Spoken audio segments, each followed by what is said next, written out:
Assalamu alaikum wa rahmatullah.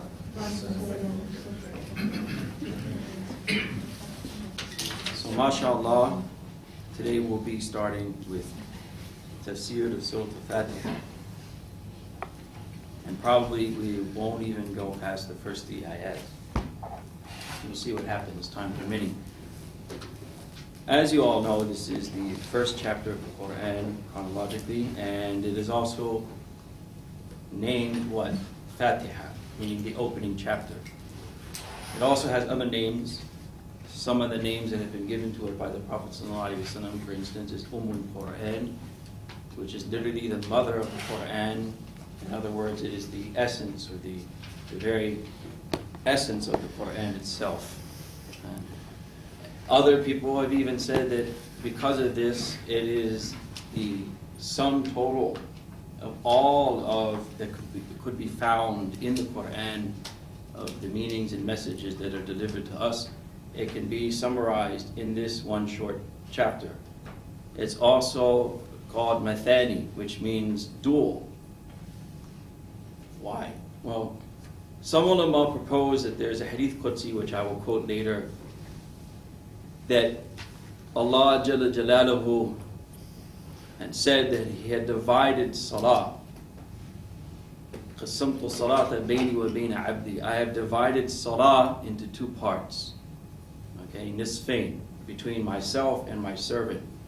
So that's one explanation of why it's called something that is dual, in other words, of 2 parts. So there's a part of it that relates to Allah Himself, and there's a part of it that relates to the creation of Allah subhanahu wa ta'ala in its meaning. Okay? So the first portion of Surah Al-Fatiha, in essence, is a description of Allah, His attributes. And the second portion of Surah Al-Fatiha is a dua and a supplication in which the creation of Allah should endeavor to ask Allah always for guidance and to be guided upon the path of those whom He had blessed. That's pretty clear. Another explanation is that, again, if you look at this Hadith Qudsi, okay, it's about Surah Al-Fatiha, yet in the beginning, the word that is used is qasamtu salah. I have divided salah. Interestingly enough, the word as-salah in Arabic, from a linguistic point of view, not from a technical point of view, because today, of course, we know that as-salah or salah is a very technical word. It pertains to a very particular type of worship that we perform.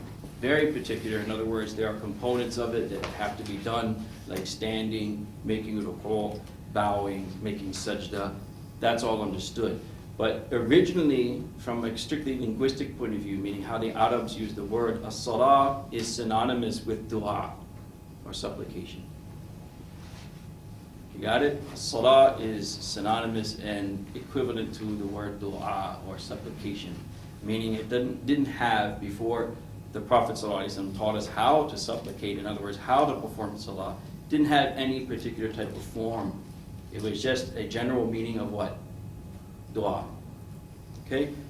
Based on that, then the meaning of this would be what? That Fatiha, according to another hadith that the Prophet ﷺ said, La salata, there is no salah without Surah Al-Fatiha. So it's as if salah in and of itself is what? Fatiha. And that's why we're required to say Fatiha in every salah at least 2 times. True or not? Fajr, twice. Dhuhr, twice. Right? Asr, twice at least. Right? The last 2 rakat of Dhuhr and Asr, some fuqaha say you don't even have to recite anything and your salah is still valid. But you should recite Fatiha, but it is obligatory, according to all scholars, to at least recite it where? In every 2 rakat of every salah we perform.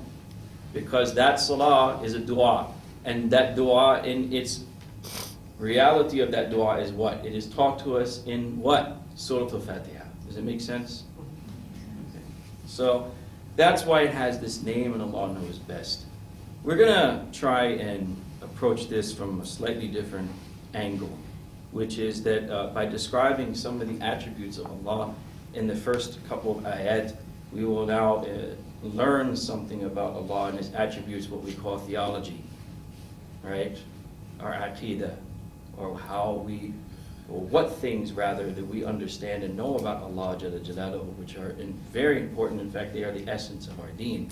Another side note is that we notice that if this surah, is the sum total, all that the Quran contains, I want you to think for a second and tell me, are there any commandments implied in this surah? Are there any legal, or you understand, commandments or hudud or penal punishments, which people are so quick to criticize in our day and age? Is any of that contained in Surah Al-Fatiha that you're aware of? No. The entirety of Surah Al-Fatiha, in fact, it relates to our iman. In other words, it relates to our aqidah, our theology. Allah, His attributes, and then what? Nubuwah, prophethood.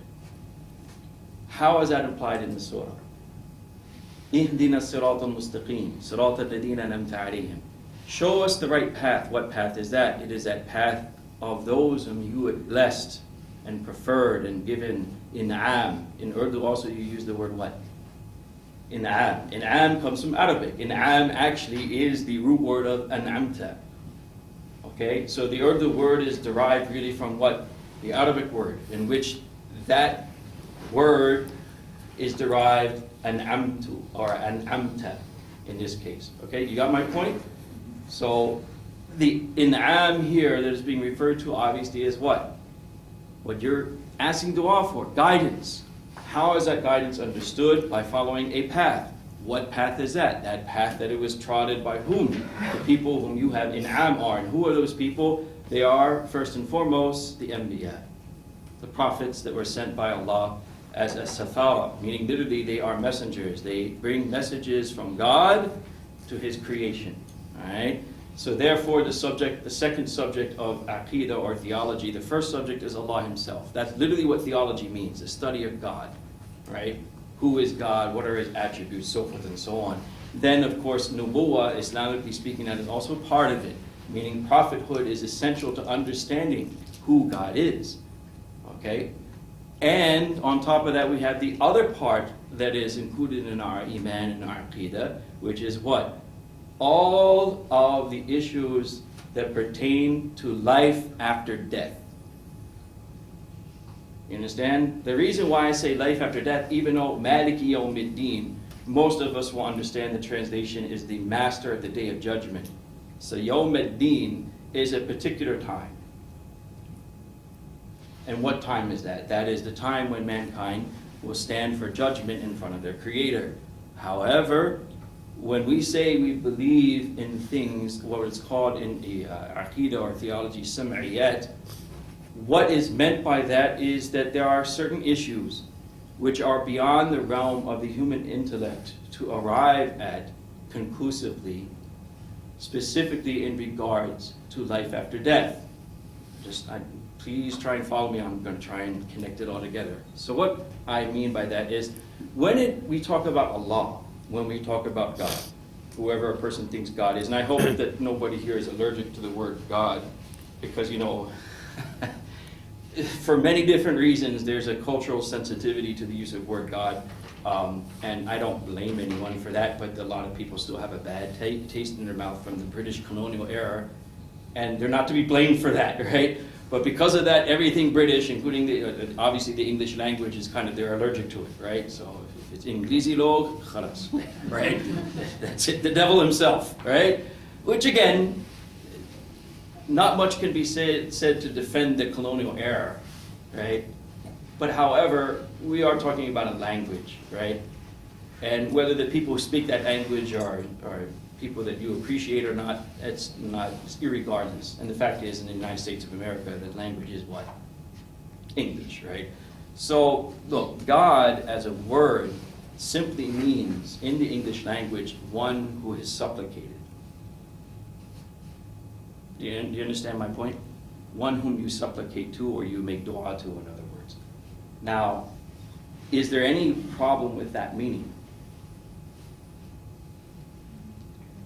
No. Because some people make the argument, well, you can't say God in place of Allah because you have goddesses and godlings and gods, and there's all these derivatives, right? Well, have you heard the word al-ilah in Arabic? Al-ilah is what? Khuda, right? God, or you can translate it as God. The one whom you supplicate, the one whom you worship. Okay? Now, does the word ilah in Arabic have derivatives? The answer is yes. There's a plural form of ilah, for instance, aliha. Do you understand? So if that reasoning is sound, that just because there are derivatives, we can't use this word when we refer to Allah in front of an English-speaking crowd, we can't say God because there's derivatives. Well, ilah also has what? Derivatives. So we should get away with that term as well. So that means you would have to change the whole kalima. La ilaha illallah, right? We have to find something else here. But that's not the case. You understand my point? That's not a sound argument. Because God used, of course, as a general noun. When you're speaking about God, okay, not goddesses and godlings and so forth and so on, then you're referring to that being whom you what? You supplicate to. Now, who is God? That's where certain people might differ, right? So some people will say God is Jesus, right? Which we categorically say, no, we cannot agree with that point, right? But we will say, La ilaha illallah, meaning there is no God but Allah. Allah is that being whom we would say is God, meaning the one whom we should supplicate to. All right, so please don't be allergic if I say every once in a while God. Okay, it's fine, inshallah, bi'idhnillah. Now, coming back to the point, right? These main subjects are covered here in Surah Al-Fatiha. The study of God, meaning who is God, number one. Who deserves to be called God, right? What are the essential attributes of that being? So forth and so on. Then nubuwwah, which is in essence prophethood. And again, prophethood is a funny way of translating nubuwwah because prophethood in English would mean someone who gives prophecy.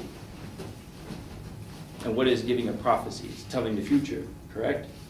Now, although that's part of what Anbiya do, in other words, they do tell us about things that are to occur. Is that part of the information that they deliver to us? The answer is yes. But is that, in essence, what nubuwwah is? Is that they're only there to tell us about what's going to happen in the future, like some type of Nostradamus or something like that, right? Is that the case? No. So there's much more implied when we say nubuwwah. In essence, nubuwwah comes from the word naba. What is naba? Naba is to deliver khabar, in other words, information. Information which you yourself cannot acquire, which is the meaning of ilmul ghaib. Ilmul ghaib is knowledge which is not readily attained by humans using the normal process of evaluation. In other words, you don't use your sense perception, and you have not rationalized it like a math problem, 2 + 2 = 4. It's beyond that. You have no access to that information unless you are told. That's what khabar means, right? What does khabar mean? You didn't rationalize it, you didn't observe it. The only way you know about it is what? You were told. To give a very simple example, how do we know that Napoleon existed? Did you meet him, shake his hand, and ask him how he won the Battle of Austerlitz or whatever it is, right? Did that happen? No, right? Did you rationalize it? Meaning you were never, just imagine if you were never told about an historical figure named Napoleon, who was one of the so-called greatest generals in history, right? If you didn't know about that individual, could you just simply sit back and think and come to the conclusion that there must have been this man named Napoleon who lived in the past and did this, and that? Is that? So how do you know about him? You were told. You were told. You understand? In other words, there are things that human beings do not know except that they are what? They are told. And this is the point and the purpose, very important to remember, of prophethood. That a nabi, in other words, gives naba. They give you information of things that you yourself would not be able to acquire. You understand? You yourself will never be able to conclude these things. And one of the most important subjects that they inform us about, and which is, if you go back to what I said before, what it's called sam'iyat, comes from sama'. It comes from sama'. Sama' means to hear something. In other words, this information is something that you acquired by what? Someone told you, right? And you heard it. So based on that, What is the most important subject that prophets bring to us? Well, it's in Surah Al-Baqarah, it's coming up, and it's also here. Maliki yawmiddin, wa bil akhirati hum yuqinun. And in concerns with the life hereafter, all right, they are certain. Meaning, in a more general, broader sense, life after death. Okay. From the moment we die onwards, what happens? So if we just used whatever knowledge we have, again, that is readily available to us, can anyone say definitively what's going to happen when you die? There's no way I can know for sure what will happen to me when I die. So if you take the Hindu tradition and they believe in tanasukh, meaning what? Reincarnation. If you just used your mind and you said, okay, well, if there's this life force, what we call the roh, right, in Arabic, that exists in all things, all living things, like Hindus claim, and which we agree on that point. Okay, there's a life force that is within every living thing. That's no problem. We can talk about that later. Islamically too, that's no problem. We can agree on that. So if there's this life force that exists in all things that is not really physical, and that life force goes and the body dies, but yet we see that there's continuation of life in different forms, is it irrational to say that that life force would just be placed in another body? Do you understand my point? There's nothing irrational about that, right? Just using the mind alone, it's very possible, it's very plausible. But we don't know for sure if that's what happens or not. Do you understand? We have no way of knowing definitively that it does happen. In other words, it could happen, but we don't know for sure whether it does happen. So how would we know what happens then? The only way we know what happens is someone would have to what? Inform us. And the one informing us has to know for sure too that this is what happens. And how would they know that? There's only one way that they would know that. Inna Allah astafi